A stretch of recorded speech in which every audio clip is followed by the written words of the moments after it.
sinabi na po ni Speaker Martin Romualdez na isusulong ng mababang kapulungan ang charter change. Alam niyo kasi sa charter change, tatlong pamamaraan yan. Isa sa pamamagitan ng Constitutional Convention kung saan ang taong bayan ang maghahalal ng mga tao na magpo-propose ng mga amendments. Pangalawa, Constituent Assembly. Ito po, yung Kongreso mismo ang nagpo-propose ng mga amendments. Pero para ma-approve ang amendments na madala sa tao para sa isang plebisito, kinakailangan voting separately ang Kamara at ang Senado. Bakit dapat separately? Kasi 300 plus ang Kamara, 24 lang ang Senado. Siyempre, kapag voting jointly yan, talo ang Senado kasi 24 lang sila. So, ang sabi ng saligang batas, dapat kapag Constituent Assembly, voting separately yung Kamara at saka ang Senado. At ang pangatlo, isa pong innovation ay through People's Initiative. Yung taong bayan mismo ang mag-propose ng pagbabago sa saligang batas. Ito po ay in-institutionalize yung people power na nangyari noong 1986 at ginaya po natin yung proseso ng Switzerland kung saan ang tao mismo ay pwedeng gumawa ng mga batas at pwedeng magkaroon ng amendments sa kanilang saligang batas. Ang requirement po, 2% per district sa buong Pilipinas. Kinakailangan malinaw kung ano yung proposed amendments sa saligang batas na pinupropose. At kapag yan ay na-validate na mayroong 2% kada distrito, magkakaroon po ng referendum.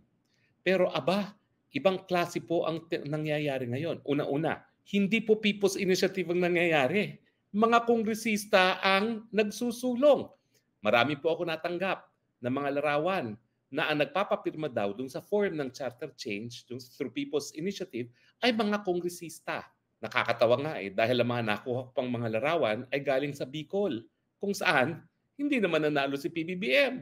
Lenny Country. Pero dahil alam naman po natin na isang Bicolano ang chairman ng very powerful Commission on Appropriations, baka siguro nandiyan at napakalakas ng initiatives. Dahil alam naman natin, number one supporter siyempre ni Speaker Martin Romualdez, ang chairman ng Committee on Appropriations. Actually, kaibigan ko po yan. No? So siguro, trabaho lang yan, intindihin na lang natin. No? Dahil hindi naman siya magiging Committee on Appropriations chairman kung hindi talaga may tiwala sa kanya yung speaker. At siyempre, dahil may tiwala sa kanya, isusulong naman niya yung interest ng speaker. So malinaw na gusto nila mag-amenda ng saligang batas. Pero alam nyo ba, ang kanilang gustong amendahin ay kung paano magkakaroon ng Constituent Assembly. Ang gusto nila, ang Kongreso pa rin ang gagawa ng mga proposed amendments na dadalhin sa taong bayan. Ang babaguhin nila ay yung provision na dapat voting separately ang Kamara at saka ang Senado. Delikado po ito. Kasi alam naman natin na mayroon nag-aambisyong maging Prime Minister. At alam naman natin, ang mga senador ay tututol kapag bubuwagin nila ang Senado at gagawing single House of Parliament na lang. Bakit? Kasi ang Speaker, chances are, siya rin na magiging Prime Minister. Bakit? Ang Speaker po, ang Prime Minister, ihahalal ng mga parliamentarians. So kung ang Speaker of the House ay hinalawan ng mga kongresista, chances are, kapag nagkaroon ng charter change at napalitan ng parliamentarian, siyempre yung Speaker ngayon, siya rin ang magiging Prime Minister. Kaya naman, hindi nakapagtataka na ang initiative ay hindi People's Initiative. Ito ay Speaker's Initiative, Congressional Initiative. Hindi naman naggaling sa taong bayan. Nakakabahala po yan. Dahil pag yan ay naapruban, kung anong gusto ng Kamara, yun ang masusunod. Magiging inutil ang mga senador pagdating sa mga dapat na isumiti sa taong bayan kung paano maamendahan ang saligang batas. Pero mas nakakabahala pa yung pamamaraan na isinusulong nila itong Pirma Part 2. Unprecedented. Unang-una, mukhang ito nga po ay initiative ng Kongreso. At sila pong makikinabang nito. Kasi kapag voting jointly na, kung anong gusto ng Kongreso, yun ang dadalhin sa taong bayan. Pangalawa, bakit nga naging speakers o congressional initiative ito? Ang tawag nga dyan, People's Initiative. Dapat manggaling yan sa taong bayan, hindi dapat manggaling sa mga politiko. Pangatlo, mahal po itong proseso nito, yung pagkukuha ng 2% kada district. Napakahirap po niyan. 300 plus districts tayo, nasisiguraduhin natin na 2% ay makakakuha na pipirma ang taong bayan.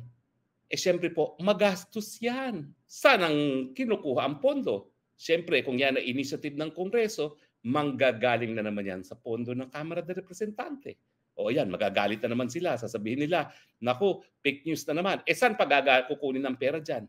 Hindi naman paggagastos yan. Pagkagagastusan yan galing sa bulsa ni Speaker. Sigurado ako dyan. Di ang gagamitin nila, kaba ng bayan, yung budget ng Kongreso.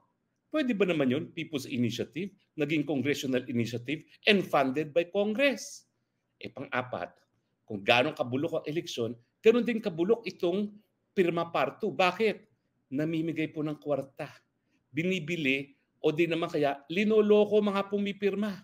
Ang reports na nakuha ko, yung mga payout ng AIX at kung ano-ano pang mga ayuda galing sa gobyerno, pinapipirma yung mga tao. Ang akala nila para sa ayuda yan.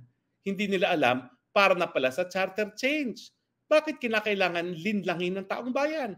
Kinakailangan sabihin ang katotohanan para naman maging tunay na people's initiative ito. Napakagarap pa naman ang ginagawa nila. Para lang masunod ang gusto ng Kongreso, bibilhin ang boto at ito nga po ang balita, 100 pesos kada pirma. Bago ka pumirma, 50 pesos pagkatapos ka pumirma. Mantakin nyo yan. 2% per district. 100 pesos per 2% per district. Ilan bang ating butantes? Yan po ay 65.75. Kung 2% yan na kinakailangan na kada distrito po, hindi po pwedeng cumulative. Dapat sa lahat ng distrito. Hundreds of millions of pesos po. At sino po magpopondo niyan? I doubt kung personal na pondo po ng speaker na yan. So, ang mga nakakaduda dito sa pangyayaring ito, una-una, hindi galing sa taong bayan ng initiatives, galing sa mga kongreso. Number 2, ang babaguhin para ang kongreso lang ang magdedesisyon kung ano yung pagbabago sa saligang batas na isusumite sa taong bayan. Binaliwala ang Senado. Pangatlo, bakit kinakailangan bilhin ang pirma ng taong bayan at bakit kinakailangan linlangin ng taong bayan kumpara saan yung pirma na yan? Ang huling tanong natin, sino ba talaga nagsusulong nito? Dapat naman, alam natin, ang gagaling yan sa Kongreso, aminin nila kung sino talaga nagsusulong nito. Dahil kung hindi po galing sa taong bayan yan, hindi po yan People's Initiative. Yan po ay magiging makasarili at yan po ay para sa interes lamang ng isang tao na gustong mag-Prime Minister. Kung sino yon, your guess is as good as mine.